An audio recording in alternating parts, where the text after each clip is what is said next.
Alors on rigole un petit peu en tête parce que on était dans une grosse discussion entre Peter Sarsgaard et Peter Skarsgård. D'ailleurs, il faut que je retrouve l'orthographe exacte en fait. Et est-ce que c'est de la même famille que l'acteur de Rocking the Waves? Ah oui, dont mais j'ai oublié le mais je crois que c'est Peter Sarsgaard justement lui. Bon allez, on va retrouver ça tout à l'heure. Qui est beaucoup plus âgé. Ah oui, qui est beaucoup plus âgé. Oui, ah ouais, d'accord. Il me Ouais. semble que le plus jeune joue dans des séries aussi. Il a joué dans des séries. Oui, ben le fils de Peter Sarsgaard, je sais plus comment il s'appelle, il joue dans True Blood. Ah bah voilà. Voilà. Ah d'accord. Mais donc c'est Skarsgård et lui, je crois qu'il est danois. Alors norvégien. c'est lequel qu'il y a dans lui c'est Sarsgaard. Bon, je vais retrouver les orthographes parce qu'on me suit déjà. Il faut une photo parce que très bien que déjà j'écorche les noms. Alors en plus avec des noms à consonance un peu nordique. Voilà, c'est une torture pour les oreilles de tout le monde. On va enchaîner tout de suite avant de revenir sur les Skarsgård et Family sur le film qui est un téléfilm finalement. Je viens de l'apprendre. À la base, c'est un film. En fait, c'est que moi j'étais persuadé que c'était un film produit par la chaîne de télé HBO. Non, Chloé l'a un petit peu dit tout à l'heure. En fait, c'est les Majors n'ont pas voulu produire le film. Donc c'est la télévision, donc une des grandes productions télévisuelles HBO, qui a décidé de produire le film et home box office. Et en fait, aux États-Unis, il est sorti qu'à la télé. HBO. Oui. Voilà, aux États-Unis, il est sorti qu'à la télé, mais après, je sais pas, c'est les distributeurs ou je sais pas qui a décidé que dans le pays, dans le monde, ça a commencé au Festival de Cannes. C'est Jerry Weintraub après qui a pris le relais pour la diffusion en salle. Et ça a commencé au Festival de Cannes, parce que Cannes l'a sélectionné pour dans sa sélection. Dans l'idée que c'était le dernier film de Soderbergh, c'est pour ça qu'il. Voilà, mais enfin, il est quand même passé cinéma. Ouais, tout à fait. Allez, le pitch. Quelqu'un qui est capable de faire un pitch en 30 secondes. C'est tout simplement l'évocation de la passion qui va unir le pianiste Liberace entre 77 et 82, c'est ça. Passion qui va unir donc le pianiste Liberace avec un jeune Scott Thorson qui est pas issu du même milieu social, vu que c'est un jeune qui veut se destiner en fait à faire des études de vétérinaire. Et donc voilà, naissance d'une idylle, d'un amour, et puis jusqu'à la rupture, quoi. Avec, alors, quand on voyait au générique Richard Lagravanese, j'ai eu un peu peur parce que je me suis dit, Richard Lagravanese, c'est lui qui a fait Sur la route de Madison, donc on va avoir quand même une dose assez lacrymale, larmoyante. Lacrymale, voilà et tout. Et en fait, j'étais assez étonné par le fait que le film reste quand même assez n'en fasse pas des tonnes, je dirais. Mais il est assez terre à terre, le film. Voilà. Très terre à terre. Après, il y a donc la dimension du biopic, mais moi, ce qui m'a intéressé, et je pense que là, ça prend toute sa résonance, quand on voit, on parlait de les grandes avancées de l'Amérique, quand on faisait allusion avec le majordome et l'évolution, enfin, de la place de la communauté afro-américaine dans la société américaine. On voit, alors on n'en connaît pas la raison, mais on se dit ce qui est terrible, c'est que le film, ça évoque, il y a une passion amoureuse, mais ça évoque aussi un personnage public, un artiste, qui se bat, qui est perpétuellement tiraillé entre apparemment dans la sphère du privé par les sentiments qu'il a pour ce jeune, ce jeune gars, et aussi cette volonté de sauver ses apparences, son image, parce que dans le domaine du spectacle, à cette époque-là, il faut savoir cacher en fait son homosexualité. Ouais, voilà. Ouais, mais le problème c'est que c'est pas non plus. Alors, je suis d'accord. Il parle souvent du combat de son avocat ou du moins de son manager qui passe en fait des rumeurs ou du moins des informations comme quoi il est censé se marier, voilà, avec son amour de jeunesse. Je sais plus exactement, mais c'est quand même un personnage qui est extravagant dans le sens dans le côté un peu queer en fait, un peu folle en fait. Et c'est vrai que peut-être parce que c'est l'époque aussi qui veut que, on va dire, il y a une sensibilité, des gens, en fait, de la population qui ne fait pas forcément l'association, voilà. Mais c'est quand même quelqu'un qui assume, en fait, son homosexualité dans la vie, sur la scène, dans son attitude, dans son façon de parler, dans sa façon de s'habiller. C'est quand même très très clinquant, c'est quand même il y a un côté effectivement.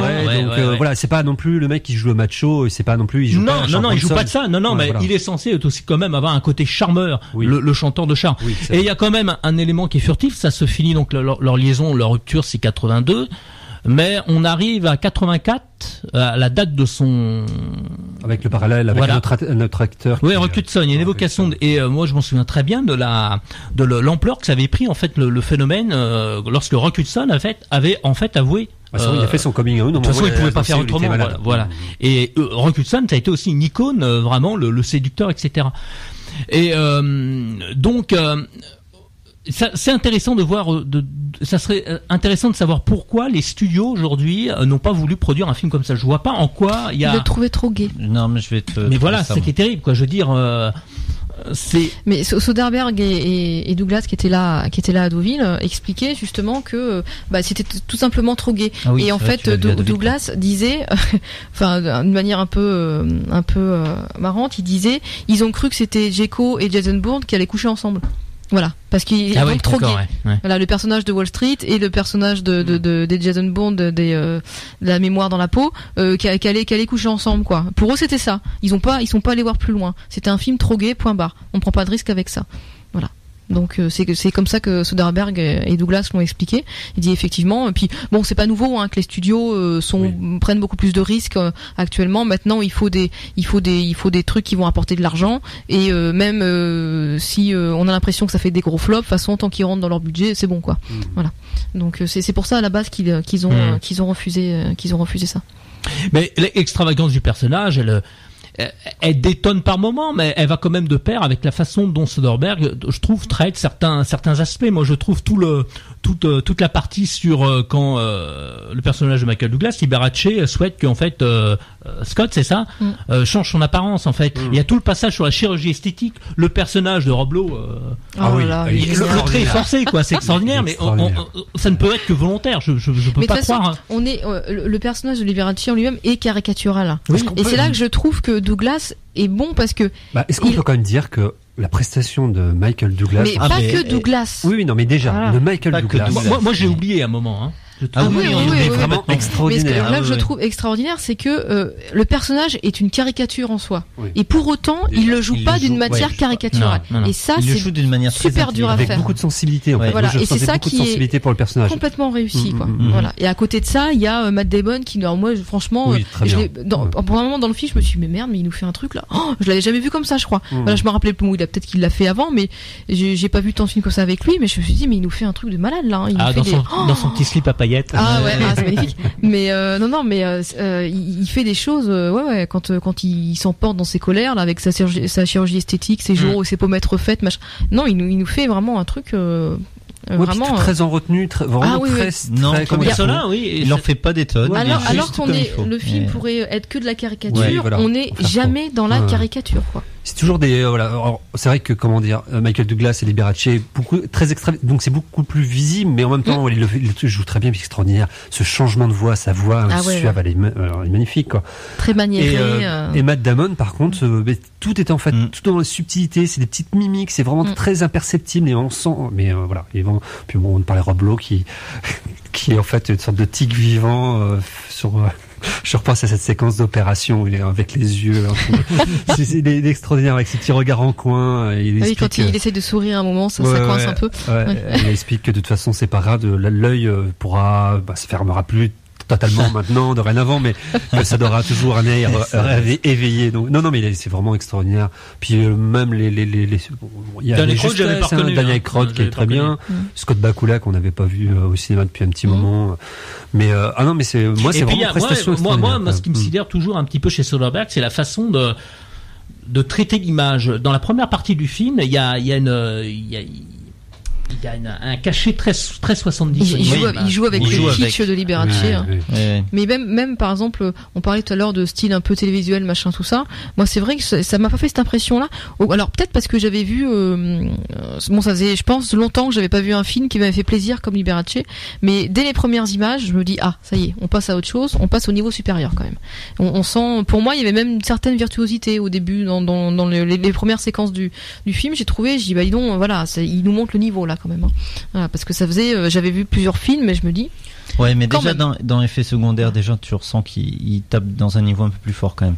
Moi, je parle vraiment de virtuosité parce qu'il il nous fait des séquences. Oui, au niveau de la réalisation, je trouve que le début de Liberace est vraiment virtuose. Mais paradoxalement, je trouve que Effets secondaires fait plus télévision en fait que Liberace. Je trouve être très cinématographique. C'est pour ça que j'étais étonné quand vous m'avez dit tout à l'heure que c'était une production télé, parce que je trouve que visuellement, il y a vraiment un travail, parce que quand on travaille pour la télévision, c'est une production télé que dans le financement. Oui. Pas dans l'approche. Oui, mais voilà. En sortant, je t'ai dit, ça va, ils ont doublé HBO parce que quand même, il y a un côté fastueux quand même. Oui, mais quand tu travailles en fait pour un format télévision, tu travailles pas de la même manière en fait que pour un format grand écran. Voilà. Et là, quand tu es sur grand écran, tu peux voir en fait les tics ou les imperfections. Là, sur grand écran, ça prend de l'ampleur, ça fonctionne très bien. On se demande même si, à la limite, à la télévision, ça sera aussi adapté parce que il y a vraiment une très belle image en fait sur ce film. Mais ouais, voilà, on parlait de films, de téléfilms et de cinéma, de films. Là, c'est un film au niveau de la qualité, en tout cas de la mise en scène, et passe largement le cap du cinéma, ça c'est clair. Moi, ça me fait plaisir parce que pour Soderbergh, en plus, je retrouve un peu, on va dire, une certaine liberté qu'il avait pu avoir comme des films sur Bubble, qui est vraiment des films vraiment très intimistes, avec peu de budget, qui est vraiment le film d'auteur, mais avec un peu plus de moyens, un peu plus de clinquant entre guillemets, qui se voit en fait à l'écran. Et voilà, c'est un peu parce que moi, j'avouerai que je suis pas non plus hyper fan, on va dire, de Soderbergh, on va dire hollywoodien, avec tous ces Ocean, tout ça. Je trouve je trouve qu'il il joue bien le jeu. Voilà. Il joue bien le jeu de l'entertainment. Il est inégal dans ses productions lui. Voilà. Alors que là, je trouve qu'il arrive en fait, là justement, il y a la frontière entre justement ces films beaucoup plus intimistes qu'il fait avec 2-3 bouts de ficelle, et là les films avec un peu plus de budget. Et après, c'est vrai que par contre, il a toujours cette manière, pareil, Douglas le racontait, il dit, pour lui, en tout cas, qui n'avait pas l'habitude de travailler comme ça, Soderbergh, il travaille très vite. Et puis, il est multitâche, il fait tout, sur un plateau, il fait tout. Il est chef opérateur, il est cadreur, il est réal, il est tout, quoi. Et c'est vrai qu'il nous disait, Douglas disait, on finit à 17h. À 20h, il nous envoie sur notre tablette, là, il nous envoie le montage, le pré-montage, et c'est quasiment le montage final, quoi. Donc c'est absolument, pour la suite du film, pour la suite du tournage, on tourne très très vite, et c'est une manière de travailler particulière aussi. Pour information, évidemment, c'est pas une grosse production cinématographique, mais ça reste quand même une grosse production télévisuelle, parce que le film a quand même coûté 22,8 millions de dollars. Ah oui, quand même. Ouais. Pour la télévision. Ouais. Oui, pour la télévision, ça reste quand même assez gros. Et ça, par contre, c'est le budget d'un petit film indépendant américain. Voilà, mais lui, il disait bien qu'il avait besoin que de 5 millions, ce qui est très peu. Au final. Mais il a besoin il est un peu tout mis dans le décor, dans les costumes. Évidemment, dans le style ou quoi que ce soit, il ressemble un peu à Robert Rodriguez.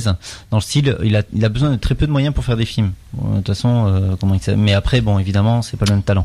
Mais la limite, mais c'est un peu le même type de réalisateur. C'est presque un réal à qui il faudrait peut-être pas donner trop d'argent, parce que finalement, en termes d'inventivité et de choses comme ça se perd un peu.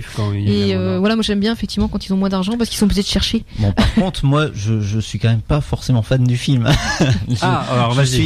Mais moi les acteurs, je les ai trouvés très bons, la réalisation nickel, mais le personnage, mais c'est pas la faute de Michael Douglas, c'est pas la faute de Soderbergh, c'est l'histoire, l'intérêt de l'histoire en elle-même. L'intérêt de l'histoire en elle-même, c'est une histoire d'amour. Bon, moi, ce que j'ai bien aimé, c'est le traitement qu'ils en fait, c'est-à-dire c'est une histoire d'amour comme une autre, très terre à terre, très juste, et homosexuel, et c'est bien parce que justement, il en fait pas des caisses, il en fait pas des tonnes, et c'est bien de rester terre à terre. Bon, par contre, je me suis quand même un peu fait chier pendant le film, je le dis clairement, et surtout, moi, le film, je serais à la place de Scott, il aurait duré 5 minutes. Parce que le mec, je pouvais pas. En tout le film, je n'en pouvais plus de Liberace. Je n'en pouvais plus. J'ai fait, mais il m'énerve, mais comment il peut tomber amoureux de ce mec-là? Insupportable. Mais c'est limite, c'est la qualité du film, c'est qu'il m'a rendu insupportable, un mec insupportable. Mais voilà. Mais le film, après, j'ai pas pu s'accrocher que ça, moi. Personnellement, en tout cas, il m'a pas fait d'effet. Malgré, moi, j'aime bien dire entre Michael Douglas et Matt Damon, que je trouve que c'est un duo perturbant et percutant. Parce qu'il est perturbant, parce que il faut quand même pas oublier que Matt Damon, c'est quand même un actionneur à Hollywood. C'est quand même les Jason Bourne. C'est pas que. Mais en ce moment, on le voit beaucoup dans ça. On le voit dans les Jason Bourne, on le voit dans Elysium, il est quand même dans Green Zone, dans chez Paul Greengrass, il est quand même, c'est quand même la masse. Après, il a pas fait que ça. J'ai pas dit ça, j'ai dit dernièrement. On le retient quand même beaucoup là-dedans.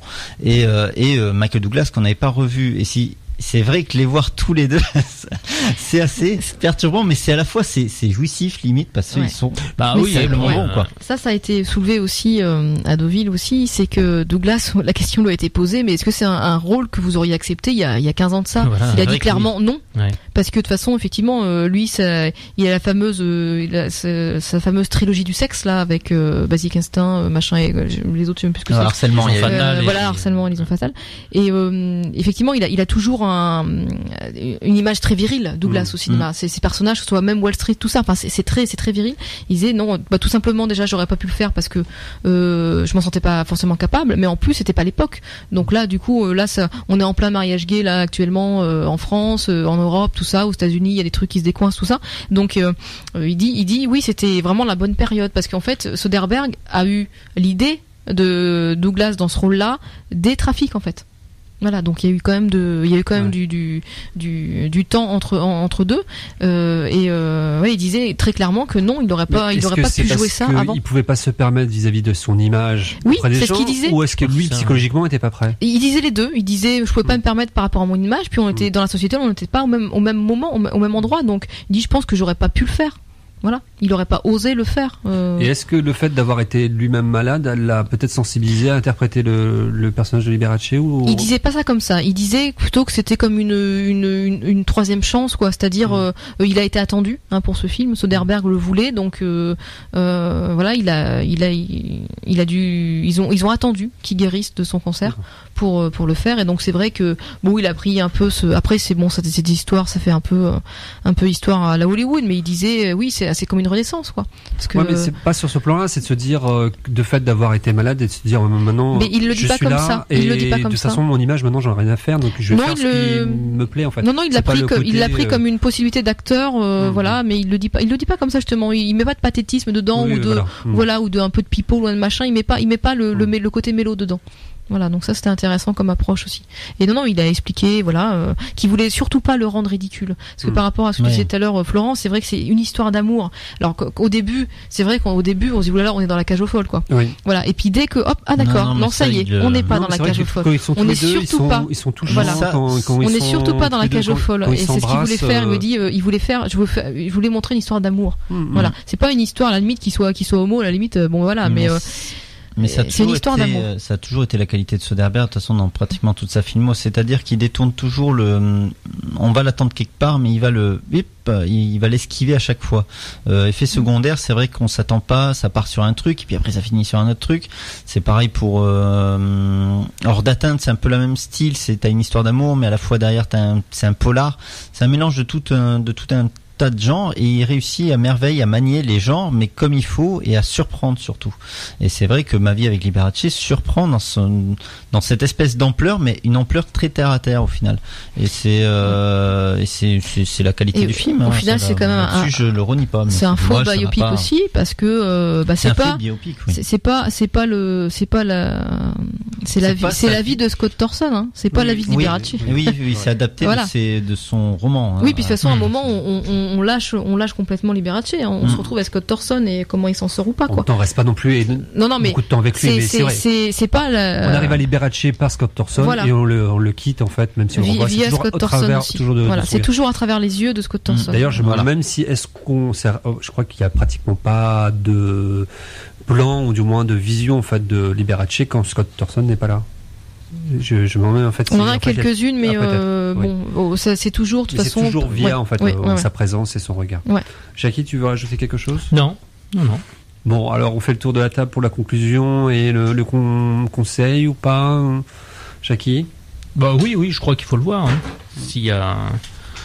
Alors, il joue encore au Café des Images, je sais pas. Pardon, tu regardes. Oui, il joue au Café des Images jusqu'au 14 octobre et après il est repris au Luxe jusqu'au 22. Oh bah oui, parce que moi je trouve franchement c'est un film. En plus, je trouve que c'est un bon film pour tout ce qu'on vient de dire, mais en plus c'est vrai que j'avais trouvé l'année un peu morose niveau cinéma parce que j'ai pas eu de grandes émotions au cinéma là, et du coup d'avoir ce film là, ça fait du bien. C'est un film qui fait du bien, c'est un film qui est vraiment haut en couleur, mais pour autant qui est pas qui parle sérieusement qui parle peut-être légèrement d'un sujet sérieux, enfin qui le fait bien, donc ouais allez voir. Non, moi je suis beaucoup plus déçu, mais après tu t'attendais à plus? Je m'attendais à quelque chose qui me fasse décoller un minimum, quoi. Moi, ça m'a pas fait décoller, quoi, si tu veux. Mais après, je te dis, c'est le personnage. Mais oui, c'est déjà non, mais à partir du moment où tu détestes le personnage, c'est pas évident de faire décoller un spectateur, quoi. Mais après, bon, voilà, je renie en rien les qualités du film, mais c'est juste que moi, voilà, quoi, ça m'a pas touché, ça m'a pas, voilà. Moi, je le conseille quand même, hein, ça peut plaire, et je pense qu'il faut quand même peut-être pas passer à côté, parce que Soderbergh, je pense qu'il va faire de moins en moins de films. Bon, il a dit qu'il s'arrêtait, mais je doute qu'il va s'arrêter non plus, quoi. Ne serait-ce que pour découvrir Liberace qui c'était. Il a pas exclu la télé, hein. Voilà, il a pas exclu la télé, donc je pense qu'on va revoir des œuvres de lui à travers la télé. Il le dit dans l'interview positif, donc bon, je pense qu'il va revenir, quoi. Donc, mais pour le voir peut-être une dernière fois au cinéma, en tout cas, c'est peut-être une occasion d'aller voir quand même ce film-là. Même si après, voilà, moi je mets un gros bémol. Bon, bah, moi je te rejoins quelque part, même si je me rapproche un peu plus des autres, dans le sens où c'est vrai que je le conseille fortement. Et puis non, mais la prestation, le jeu des acteurs, l'histoire en elle-même est pas Liberace, on s'en fiche, c'est pas un personnage très important. C'est pas un personnage aimable. On n'en apprend pas non plus énormément sur lui. Non. L'histoire d'amour est, elle est pas non plus extraordinaire. C'est vrai qu'elle est touchante à certains moments de par le jeu des acteurs, parce qu'elle fonctionne très bien, le duo. C'est vrai que dit comme ça, le côté Matt Damon, Michael Douglas qui peuvent s'embrasser, une histoire d'amour, c'est vrai que ça peut paraître improbable aux yeux de certains, mais quand on le voit à l'écran, ça se marche très très bien. Mais surtout, c'est ce mélange de prestations d'acteurs, Michael Douglas et Matt Damon en premier lieu, et de réalisation qui fait que ce film, sans être extraordinaire, reste quand même beaucoup plus agréable que des choses qu'on a vues en fait dernièrement. Alors par contre, moi, ce qui m'énerve un peu dernièrement, c'est que voilà, c'est la saison des récompenses, et c'est vrai que c'est Michael Douglas qui récolte tout, et je trouve ça très injuste. Parce que tu penses à d'autres acteurs? Non, je pense à Matt Damon en fait dans ce film-là. Oui. Je trouve ça injuste parce qu'effectivement la composition la plus flamboyante est Michael Douglas, mais ça derrière Matt Damon, il est quand même il nous fait un truc de malade, et ça vaut largement la composition de Douglas. Il l'aura pas, mais il apparaîtra dans les second rôle. Les récompenses sont toujours quelque part injustes, hein, de toute façon. Oui, mais dans un film comme ça, voilà, on peut de toute façon comme par hasard, c'est Douglas qui va l'avoir, et puis il cherche pas ailleurs. Et Matt Damon sera dans les meilleurs second rôles, mais il n'aura pas le prix. On peut le voir en ce moment au Café des Images jusqu'au. Oui. Alors, je vais te dire ça. Mais tu l'as dit tout à l'heure. On l'a dit tout à l'heure. 14 octobre, et après au Luxe jusqu'au 22 octobre. D'accord. Moi, si moi j'ai pas entendu, peut-être que les auditeurs n'avaient pas entendu. Bon, on l'a répété. J'étais parti sur autre chose. On va enchaîner tout de suite avant de s'écouter un autre morceau, peut-être sur la bataille de